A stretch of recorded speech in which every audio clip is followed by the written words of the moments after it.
All right, so let's talk about the author's purpose behind some of the elements in the first chapter of The Time Machine. So basically, what happens, let's start with a summary, is there's this group of people getting together, and the time traveler, that's his only name that we know of, starts talking about the concept of time and whether or not we can move in it like we do the other dimensions of space, length, width, and height. I think he calls it breadth. And he's in a gathering of people as he's telling them that he's got this theory that you can move about in time and that he's got an experiment for it. And chapter ends with him, the time traveler, getting ready to show all the people there his experiment. So now, some of the things I was thinking about as we focus on the author's purpose, what is the purpose of all these other characters? Okay, and so I'm thinking about it, and for the most part, all these characters are there to do is create argument a little bit or to ask questions. I mean, you have this character named Philby who's very, very skeptical. So I think, what's his purpose? Why throw in an argumentative character if you're the author, if you're H.G. Wells? And so it kind of creates a little more drama and suspense. Instead of the time machine, the time traveler just going blah, blah, blah, this is what happened, I have this idea that you can travel in time. Now he's talking to somebody.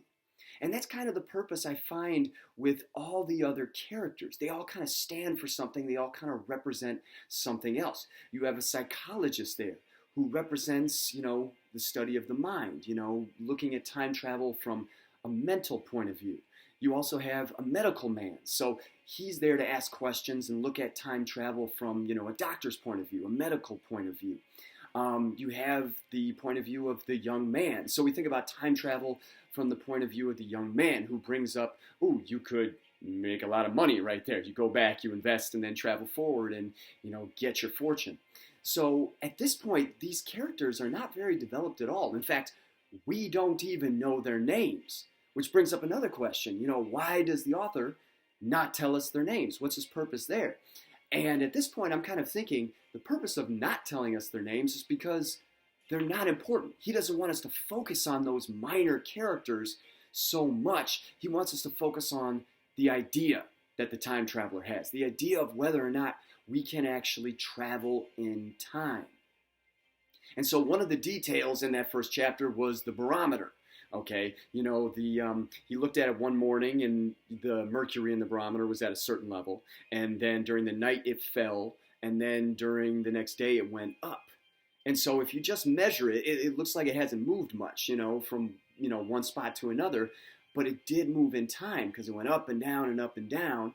And so why does the author include this? What's the purpose there? Well, to show us that the time traveler has a point. Even if you think time travel is complete poppycock or humbug, as one of the characters says at the end, right there, he does have a point that time moves in one manner. But if you really think about it, like in a barometer or a thermometer for that matter, the mercury in those instruments is constantly moving up and down. So to measure it a different way, like to measure the time that it goes, it's something we can all kind of wrap our heads around because we can all see the mercury moving up and down as time goes on. And so what's kind of the purpose? My last kind of question that I want to kind of share and talk with you about is, what's the purpose of this first chapter?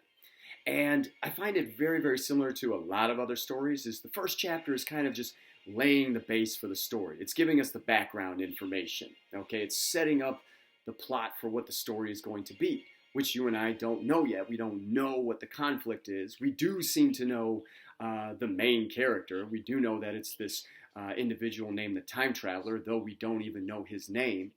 And again, if I'm going to ask what's the author's purpose of not knowing his name, I'm going to say that it has to do with the fact that his name isn't important. His name isn't important. What's important is the idea. What's important is the concept that he's sharing and setting up the idea of whether we can move forward and backward in time, because this book is going to deal with time travel. So hopefully that kind of gets you thinking about things as you go.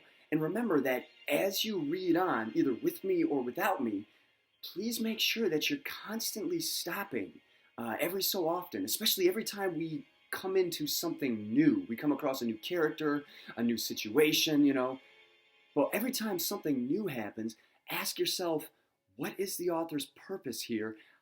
What is he doing with this? Okay, the author has a reason for everything he does, otherwise, he wouldn't include some of the details in there. So, constantly ask yourself, what is the author doing by including this? What is he trying to tell me, the reader? All right, go ahead and move on to chapter 2 of The Time Machine, and looking forward to it.